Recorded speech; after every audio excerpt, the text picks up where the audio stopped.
How's it going? We got an exciting one here today. This is a native orchid called Calopogon tuberosus, also called the grass pink. It has a primarily eastern distribution in North America, from Florida all the way up into Canada, and as far west as Oklahoma and Texas. Here in Missouri, there's a few pretty decent established populations, but it's not extremely widespread throughout the state. Calopogon tends to thrive in roadside ditches, places where there's sphagnum moss growing, and a wetter environment. They can grow in partial shade, but most of the populations I've seen are full sun and very seemingly harsh conditions for many of our other native terrestrial orchids. So we're going to pollinate these today, and I thought it'd be interesting to share the pollination strategy of the orchid and kind of go over the features of the flower. So Calopogon has resupinate flowers, which means that they're upside down. So in an orchid, we'd typically have this completely rotated 180 degrees, and we'd be looking at the dorsal sepal, the lateral petals, the lateral sepals, and the modified petal called the labellum. And what's unusual about this species is the pollination strategy that it employs, and that is, instead of pseudocopulation, which is to try and entice a pollinator to mate with the flower, this one has fake pollen on its modified petal. And the bees will see this and they'll try and collect this pollen. I mean, it looks real. It's very good. And so what happens is in Calopogon, that bee is on this lip, and it's actually hinged here where you really can't see it, and this lip falls down perfectly, right to where the column or the pollination will happen. It'll pick up the pollinia that's inside this anther cap, and then it'll have to go to another different plant.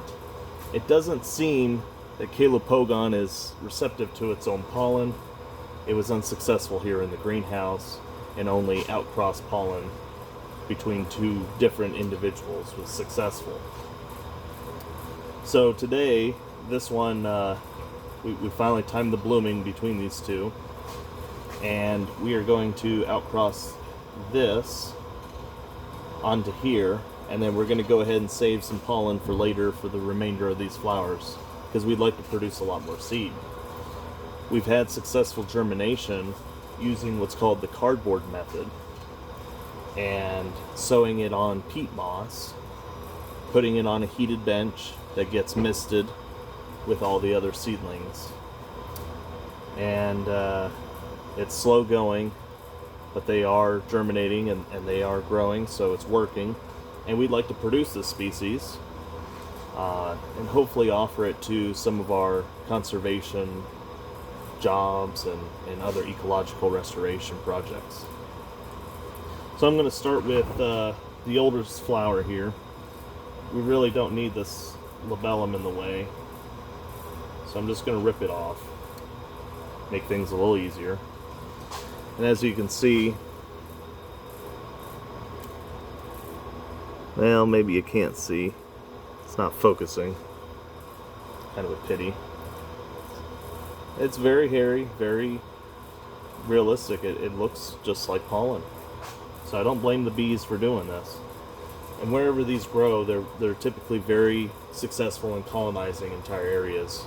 I've seen roadside ditches with literally thousands of Calopogon.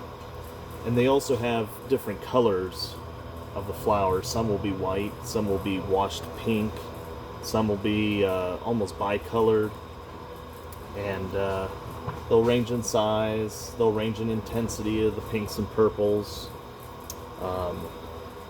They're very variable. So we'll go ahead and we'll have two tweezers going on at the same time. This one is going to just take this anther cap, and we got the pollinia. It looks like well, it's really hard to tell how many there are. 2, 4, really not sure. Looks like there's only 2. So from here, because we only need a little bit of material, we're just going to pull this anther cap back. Well, shoot. This one just came off a little too easy. We'll pollinate this one real quick. We'll knock this anther cap off. So in between the anther cap and the stigmatic cavity is the rostellum, and basically that's just a little divider in between so it doesn't self-pollinate itself. So we'll go ahead and stick this in the stigmatic cavity. We know it's successful because the stigmatic cavity has a jelly-like substance and it readily accepts the pollen. Alright, we'll go ahead and take that off.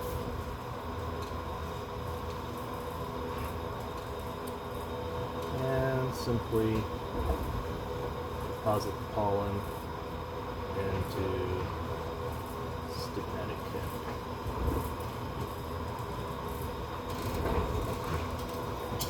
Alright. So now we have the leftover pollen from the plant on the right. And we're going to go ahead and just pollinate all these flowers real quick. So we'll just move that aside, like that.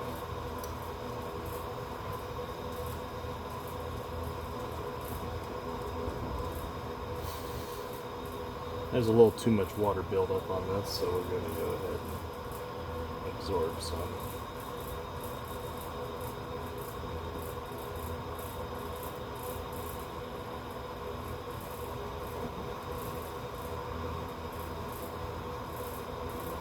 We really don't need a whole lot of pollen. Like I said, it's granular. We just need enough so it ensures some pollination. We're going in this one.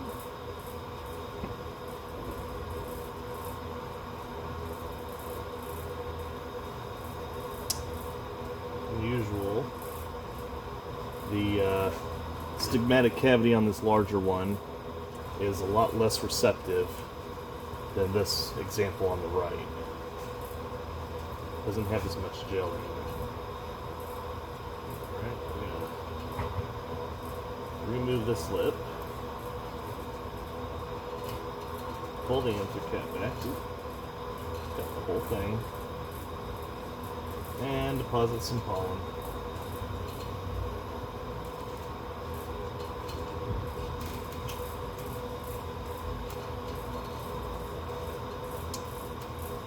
Difficult today. That should be enough. We have a little remainder on this tweezers. We're just simply going to put it right into the fridge, and then we will go ahead and keep the left example's pollen aside so that we could do pollination on another plant if it goes ahead and blooms. It's also interesting to note that the ones that are blooming this year are likely ones that didn't set seed last year.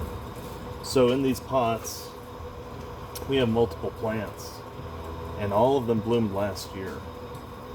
And I am assuming that there was just so much energy that went into them that they went ahead and didn't bloom this year, saving the energy possibly for next year. So if you are growing Calopogon and you really don't need the seed or don't have any interest in propagating it, just cut the seeds off if it does get pollinated, or skip pollinating your flowers. That's about all I got on Calopogon. It's very lovely. Slight smell, not terribly anything to mention, maybe a little like latex. But it's definitely a fun orchid to grow, very easy, and I hope a lot more people grow it. Alright, well thank you.